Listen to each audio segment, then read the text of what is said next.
In September 2022, preliminary operations began for the restoration of the Inclination, Artemisia Gentileschi's famous canvas, which he painted in 1616.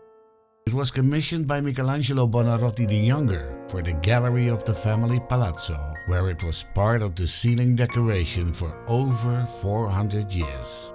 Around 1680, a descendant of Michelangelo the Younger, probably his nephew Leonardo Buonarroti, commissioned the painter Volterrano to paint a blue drape and veils, and so this painting underwent the same fate as did the fresco of the Last Judgment by that other Buonarroti in the Sistine Chapel. Again, growing prudishness interfered with art. Thanks to this Artemisia Unveiled project, diagnostic investigations will be carried out on the artwork, using the most advanced imaging techniques for restoration. This will allow the team to virtually restore the original appearance of the painting. The restoration operations are well underway in Casa Buonarroti, officially until April, but with these type of restorations it's not uncommon to move the deadline when necessary.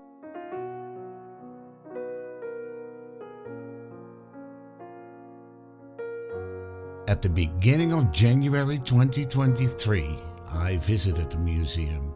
I was pleased to be able to observe the progress. In the so-called Room of the Model for the Facade of San Lorenzo, head restorer Elizabeth Wicks is working every day under the eye of the visitors.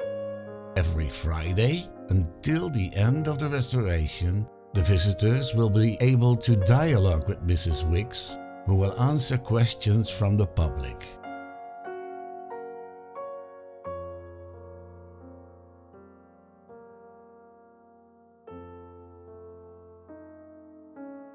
At the end of the operations, the results will be made public during an exhibition in Casa Buonarroti, scheduled from September 2023 to January 2024.